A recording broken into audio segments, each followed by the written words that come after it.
हाँ बच्चों नमस्कार। आज मैं साधना पुरोहित व्याख्याता शासकीय कन्या उच्चतर माध्यमिक विद्यालय रसायन शास्त्र में बिलियन की सांद्रता को व्यक्त करने वाली इकाइयों का अध्ययन करेंगे। जैसा कि आप जानते हैं बिलियन दो या दो से अधिक अवयवों का समांगी मिश्रण होता है। विलयन के संगठन को उसकी सांद्रता से व्यक्त किया जाता है। सांद्रता को व्यक्त करने की पहली इकाई है अपनी प्रतिशत। जैसा कि हम जानते हैं कई चीज़ अपन कहते हैं कि 10% वाला NaCl, तो यहाँ पर जो ठोस पदार्थ रहते हैं तो उनका जो प्रतिशत है द्रव्यमान में। तो जब कोई भी पदार्थ प्रतिशत में कर रहे हैं तो मतलब 100 में उसकी क्या मात्रा है। तो इसका सूत्र है द्रव्यमान प्रतिशत का विलयन में उपस्थित विलेय का द्रव्यमान बटे विलयन का कुल द्रव्यमान। विलयन में जैसे कि 10% NaCl, तो विलयन में उपस्थित विलेय का द्रव्यमान, तो यहाँ पर विलेय क्या है NaCl। विलयन मीन्स विलेय प्लस विलायक। विलयन का अर्थ है विलेय प्लस विलायक। तो यहाँ विलेय क्या है NaCl, विलायक क्या है पानी। तो विलेय का विलयन में उपस्थित विलेय का द्रव्यमान 10% से तात्पर्य 10 ग्राम NaCl। और अब विलयन का कुल द्रव्यमान हो जाएगा यहाँ पर जो विलायक होगा 90 ग्राम। NaCl ये 10 ग्राम और 90 ग्राम जो है जल में घोला जाएगा। और जब आपका 100 वाला गुणित 100 का गुणा करेंगे तो यहाँ पर द्रव प्रतिशत ज्ञात हो जाएगा। दूसरा, यदि द्रव रूप में लेते हैं अपन तो उसकी प्रतिशत मात्रा ज्ञात करना है तो आयतन में ज्ञात करेंगे। इसके लिए जो सूत्र अपनाएंगे विलयन में उपस्थित विलेय का आयतन बटे विलयन का कुल आयतन। तो जैसे कि 10% HCl बनाना है आपको। 10% HCl इसका मतलब है उसमें जो 10 ml आयतन HCl का है और शेष आयतन जल मिला हुआ है। तो इस प्रकार ये प्रतिशत में है। नेक्स्ट है, यदि मान लीजिए किसी में बहुत सूक्ष्म मात्रा में पदार्थ घुले हुए हैं, विलेय की मात्रा अत्यंत सूक्ष्म है, तब जो इकाई का प्रयोग किया जाता है पार्ट्स पर मिलियन। किसी भी इसका सूत्र है अवयव के भागों की संख्या बटे विलयन में कुल अवयव के भागों की संख्या इंटू 10⁶। इसका गुणा किया जाएगा तब ये अवयव मतलब ppm पार्ट्स पर मिलियन तीसरी इकाई है। अब नेक्स्ट है मोलरता। मोलरता मतलब ये सांद्रण की इकाई जिसको कैपिटल M से प्रदर्शित किया जाता है। 1 लीटर विलयन में घुले हुए विलेय के मोलों की संख्या को मोलरता कहते हैं। 1 लीटर विलयन मतलब यहाँ पर आयतन जो है लीटर में लिया जाएगा और विलेय के मोलों की संख्या। जैसे कि हम एक उदाहरण देखें कि मोलरता के लिए 5 ग्राम NaOH 450 ml जल में घुला हुआ है तो उसकी मोलरता ज्ञात कीजिए। तो मोलरता के लिए पहला अपना विलेय के मोलों की संख्या। अब विलेय के मोलों की संख्या, विलेय क्या है NaOH, इसमें विलायक क्या है जल।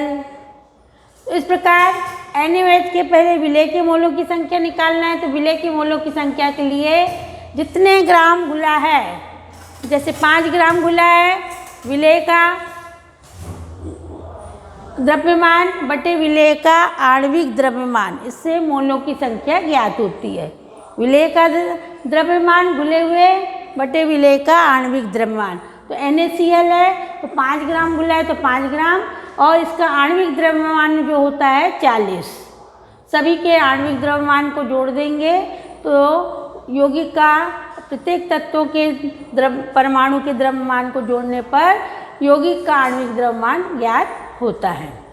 तो यहाँ 40 आ जाएगा। अब दूसरा अपना क्या है, विलयन का आयतन लीटर में। तो लीटर में ज्ञात करने के लिए यहाँ 450 ml दिया है, इसको लीटर में कन्वर्ट करेंगे तो 1 लीटर बराबर 1000 मिलीलीटर होता है। तो 450/1000। अब सूत्र में मान रख देंगे। यहाँ पर जो आएगा, तो इसका 5 का इसका आएगा 0.125 मोल। विलेय के मोलों की संख्या आ गई 0.125। और इसमें मान रखने पर इस प्रकार 450/1000 ऊपर चले जाएगा। जो मोलरता ज्ञात होगी 0.278 मोलरता, कैपिटल एन, इकाई कैपिटल एन। नेक्स्ट है मोललता, जिसे कि स्मॉल एम से प्रदर्शित किया जाता है। तो अब यहाँ पर आप देखो, यहाँ आयतन लिया गया था। अब यहाँ है कि 1 किलोग्राम विलायक में 1 किलोग्राम विलायक में घुले हुए विलेय के मोलों की संख्या को उस विलयन की मोललता कहते हैं। इसका सूत्र जो है स्मॉल एम बराबर विलेय के मोलों की संख्या बटे विलायक का द्रव्यमान किलोग्राम में। इससे संबंधित भी गणित, जैसे यहाँ पर अपन देख लें, कभी कभी पूछा जाता है, जैसे कि मान लो कोई एसिटिक अम्ल दिया है और उसको बेंजीन में घोला गया है, तो उसका पूछते हैं मोललता कितनी है। तो यहाँ पर इसकी जगह अपन मोलों की संख्या वैसे ही निकाल लेंगे, परंतु यहाँ विलायक का द्रव्यमान किस में निकालना है, किलोग्राम में। तो वह राशि अपन लिख देंगे तो मोललता ज्ञात हो जाती है। जैसा कि आप जानते हैं विलयन किससे बना है, विलेय धन विलायक से। तो नेक्स्ट है मोल प्रभाज। मोल प्रभाज किसे कहेंगे, अब अलग अलग कोई भी अवयवों का जो अनुपात है तो उसे अपन मोल प्रभाज कहा गया है। तो यहाँ अवयवों का, जैसे विलेय और विलायक 2 अवयव विलयन के, तो इसे मोल प्रभाज को मोल अंश भी कहा गया है, मोल फ्रैक्शन भी कहा जाता है। तो हर अवयव का, जैसे विलायक का मोल प्रभाज निकालना है तो XA से, विलेय का मोल प्रभाज XB से। तो यहाँ पर कोई भी जिस का निकालना है उसके मोलों की संख्या पर विलयन में कुल मोलों की संख्या, विलेय धन विलायक के मोलों की संख्या। अगर विलायक का निकालना है तो विलायक का ऊपर लिखेंगे Na, जो कि विलायक के मोलों की संख्या है, Na + Nb, और दोनों कुल मोलों की संख्या। इसी प्रकार विलेय का मोल फ्रैक्शन या मोल अंश XB बराबर होगा NB है विलेय के मोलों की संख्या, इसे ऊपर लिखेंगे, और कुल मोलों की संख्या Na + Nb। और वैसे ये पाया गया है, अभी आपको अगले भी उपयोग होगा, XA धन XB बराबर 1।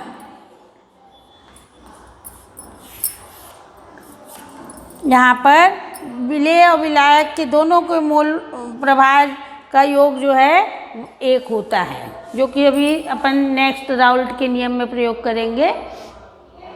तो इस प्रकार मोल प्रभाज भी पूछा जाता है, तो उसके लिए आपको मोलों की संख्या निकालना पड़ेगी। मोलों की संख्या का सूत्र आपको बता दिया है, विलेय का द्रव्यमान बटे आणविक द्रव्यमान का, उससे डिवाइड करना है। अच्छा, इसके अलावा एक जो कि यहाँ पर लिया तो नहीं है, परंतु एक इकाई और है नॉर्मलता, जिसे कि कैपिटल N से प्रदर्शित किया जाता है। नेक्स्ट इकाई है जो है प्रदर्शित करने की सांद्रता की नॉर्मलता।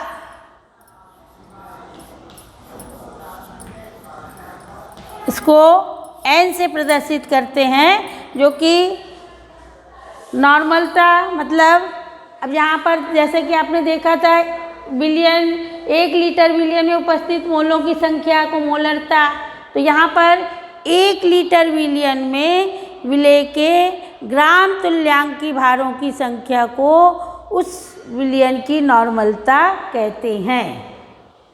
किसी भी विलयन के 1 लीटर में घुले हुए विलेय के तुल्यांकी भारकों की संख्या को उस विलयन की नॉर्मलता कहते हैं, जिसे कैपिटल N से प्रदर्शित करते हैं।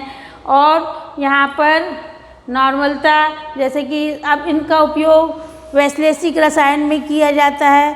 जैसे कि आपके कोर्स में है अनुमापन, अनुमापन में इतने मोलरता का सांद्रण बताइए या इतने नॉर्मलता का विलयन बनाइए, तो इसमें आपको इसी सूत्र का प्रयोग करना है। अगर मोलरता बोलता है तो आपको निकालना पड़ेगा इसी के द्वारा। मोलरता के लिए इस सूत्र का प्रयोग करना है और नॉर्मलता के लिए जो है विलेय के उपस्थित विलेय का मतलब यहाँ पर अपन द्रव्यमान ले लेंगे, मोलों की संख्या बटे विलयन का तुल्यांकी भार जो है वो लिया जाएगा। तो ठीक है बच्चों, आपको समझ में आया होगा इतना। फिर से एक बार रिवाइज कर देते हैं। सांद्रता को व्यक्त करना, वैसे प्रायः अपन देखते हैं अगर सांद्रता विलयन तनु और सांद्र भी होते हैं। यदि विलयन में विलेय की मात्रा बहुत कम है तो उसे अपन कहेंगे तनु विलयन है। इसका उदाहरण जैसे कि आपने अगर शक्कर का सॉल्यूशन बनाया, यदि एक ग्राम शक्कर डालना है 1 लीटर में तो वह उसका तनु विलयन बना हो जाएगा। और सांद्र विलयन जब विलेय की मात्रा बहुत अधिक हो, जब विलेय की मात्रा ज़्यादा होती है और विलायक की मात्रा कम होगी उसे सांद्र विलयन कहते हैं। तनु में विलेय की मात्रा कम है, विलायक की मात्रा ज़्यादा है, और इसमें जो है विलेय की मात्रा अधिक है, विलेय की मात्रा कम है। जैसे कि हमने आगे चाशनी वगैरह बताते हैं, तो चाशनी में ये किसका उदाहरण हो गया? सांद्र विलयन में। इसी प्रकार एक और है संतृप्त और असंतृप्त विलयन। संतृप्त विलयन क्या है? जिसमें कि और अधिक विलेय की मात्रा ना घोली जा सके। निश्चित ताप पर किसी भी विलयन में और अधिक विलेय की मात्रा ना घोली जा सके, या दूसरे शब्दों में अधिकतम विलेय की मात्रा घुली हुई है तो उस विलयन को संतृप्त विलयन कहते हैं। और असंतृप्त विलयन ऐसा विलयन, निश्चित ताप पर ऐसा विलयन जिसमें कि और अधिक जो है विलेय की मात्रा की आवश्यकता होती है या घोली जा सकती है, उसे असंतृप्त विलयन कहा जाता है। और विलयन के संगठन में जो है उसको सांद्रता से व्यक्त करते हैं। सांद्रता की इकाई द्रव्यमान प्रतिशत, द्रव्यमान में है WW से, और यदि आयतन में है, द्रव है, तो उसे आयतनात्मक प्रतिशत में व्यक्त किया जाता है। सूक्ष्म मात्रा है तो उसे ppm के द्वारा प्रदर्शित करते हैं। पार्ट्स पर मिलियन, जब विलेय की मात्रा अत्यंत सूक्ष्म हो तो पार्ट्स पर मिलियन से इसे प्रदर्शित किया जाता है। मोल अंश को हमने बताया। मोल अंश अगर दो अपघटक हैं A धन B, तो यहाँ पर A और B दोनों के लिए जो इसको व्यक्त करेंगे मोल अंश के द्वारा, दो मोलों का अनुपात जो हैगा कुल, जैसे विलेय है तो विलेय के मोलों की संख्या बटे कुल मोलों की संख्या विलयन में, विलेय धन विलायक। विलायक का लेना है मोल अंश, तो विलायक के मोलों की संख्या और विलयन में कुल मोलों की संख्या को। और आपको मालूम है मोलों की संख्या कैसे निकालना है? पदार्थ का विलेय का द्रव्यमान बटे विलेय का आणविक द्रव्यमान, इससे मोलों की संख्या ज्ञात हो जाती है। तो हम बिल्कुल आशा करेंगे आपको ये बहुत अच्छे से समझ आया होगा। Thank you.